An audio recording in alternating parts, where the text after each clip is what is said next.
Nope.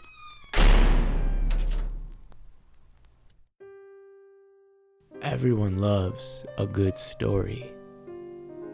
After all, words can be an impossibly beautiful and fluid paint that splashes on the canvas of our imagination.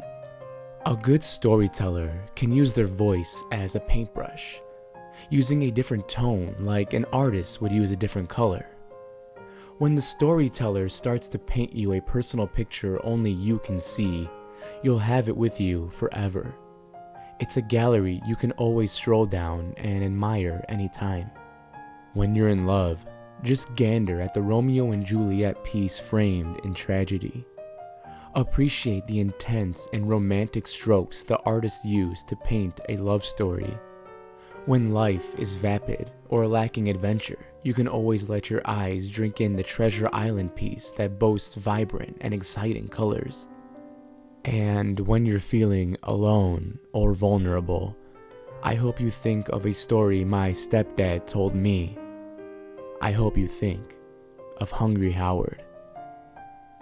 Most of the people I know enjoy stories when they have a little bit of truth to them. I mean, that makes them more exciting, right? Knowing that it actually could happen. Just that little dash of truth brings a pulse to the words you hear or read. Unless, of course, you're one of the main characters. My dad died when I was young. Very young. I wasn't even sure how to wipe my own ass when he drowned. Well, a few too many beers on a fishing trip later, and my mom was a widow. She eventually met my stepdad and got married 7 months later. Bryce was your typical try-hard replacement dad. He would always try to make an effort to bond with me when my mom was present, offering to throw the old pigskin around and other annoying shit. But when it was just he and I, silence filled the room like smoke from 20 old dudes' cigars on poker night. It was a complete turnaround from how he acted in front of my mom. His voice was warm and a little too pleasant. He wore his voice in a way, the same way he wore his modest polo and jeans combo. Seriously, that's all the dude wore, polo and jeans. The only thing that really stood out on him was his gold watch. It was so beautiful and ornate that at one point I honestly thought it belonged to the Pope. He had a bad habit of losing it. He would often tear the house apart in a panic if it went missing. I remember one time I found it while he was throwing the couch cushions across the living room. It was adorned with gold and rubies in a way that reminded me of a bleeding sky at sunset. Underneath the watch was 2 letters, H.H. I walked up to Bryce and handed him the watch when he quickly snatched it away from me without so much as a thank you. I asked him what H.H. meant. He gave me a stern stare, but I could see amusement radiate behind his stoic gaze. "Hungry Howard," he told me. "Who's Howard? And why is he hungry?" my 10-year-old self asked. Bryce let a smirk slither across his face. "Hungry Howard is a monster, son. He lives in the woods just behind our house." "Monsters aren't real."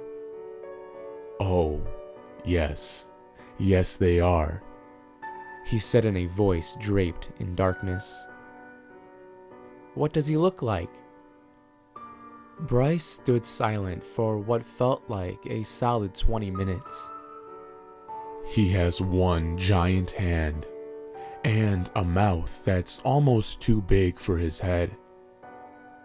Do you want to know what he uses his giant hand for?" "Yeah."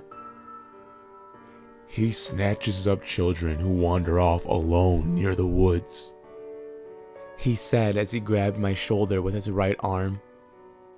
"Then He drags you, letting all the sticks and rocks cut your face and head back to his lair. Then he crushes you until you're nothing but red pudding with bits of bone sticking out. He uses his normal hand to pick pieces of you out of his giant hand and eats until he throws up. After he throws up, he keeps eating. His grip became so tight that I winced. A question sat in the back of my throat. I swallowed it. Why do you have his watch? That was really the only time we talked when my mom wasn't in the same room. Of course, I had nightmares about Hungry Howard for a few weeks, and of course I was too afraid to play in the backyard since it was right next to the woods. But eventually I became a kid again and played in the backyard like all kids do. That is until one of the boys from my school went missing. Bryce religiously watched the news after dinner for an hour. One night, the newswoman talked about one of the kids I knew, AJ. He hadn't been at school for a couple of days, and I guess he hadn't been home for a few days either. Bryce turned the TV off right after the news story. He looked at me and smiled just before he whispered, "Hungry Howard." Again, the nightmares came back, but I wasn't afraid to go in the backyard. It was worse than that. I was curious. I stared at the wood line for a good 15 minutes before I stepped in. The trees towered over me, and I felt as if they were staring, telling me I wasn't welcomed in their home. I continued slowly through the woods and quickly got lost.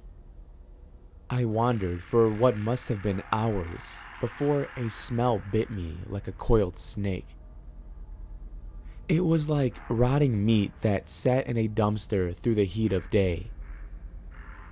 That's when I saw sheets draped over branches.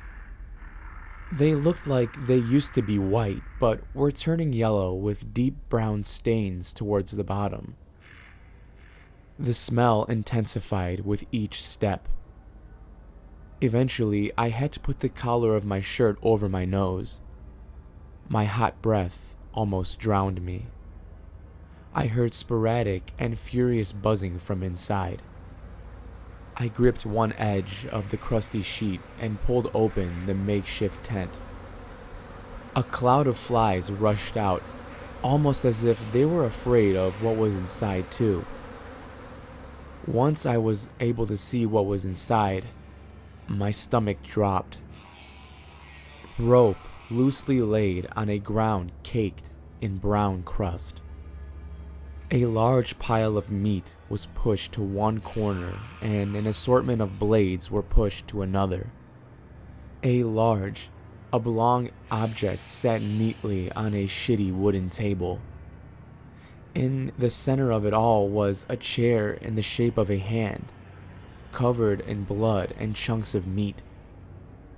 Propped next to it was a rusty sledgehammer. My eyes felt dry and heavy as they traveled to the thing on the table. Staring at me was a cartoonishly large mask. It was like a lumpy beach ball with stitching snaking its way all around.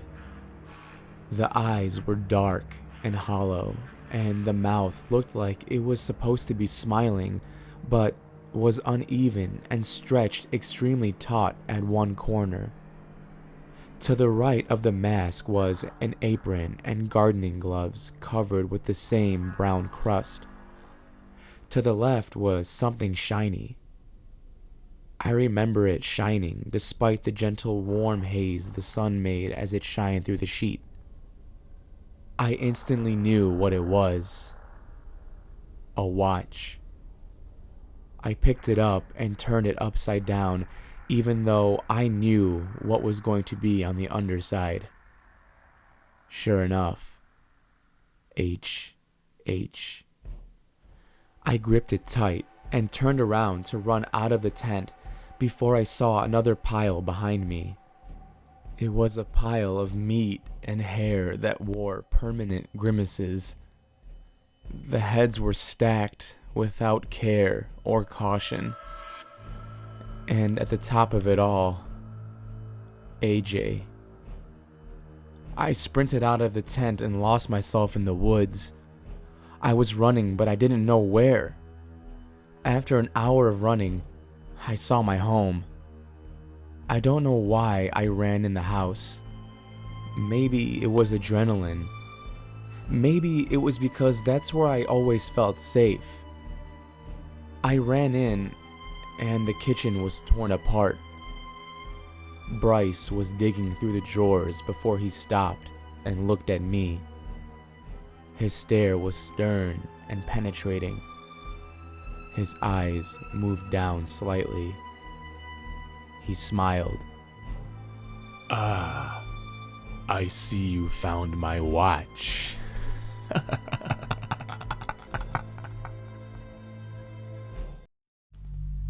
Thank you for listening, and I hope you enjoyed this special Thanksgiving bonus video. Hopefully everybody is just as hungry as good old Howard. If you are, I'm gonna need you to take a bite out of that like button down below. Also, since it is Thanksgiving, I want to give a huge thank you to all the subscribers. The channel has officially passed the 2,000 mark, and I am ecstatic about that. I'll be posting an announcement about the giveaway soon. Until then, stay safe out there.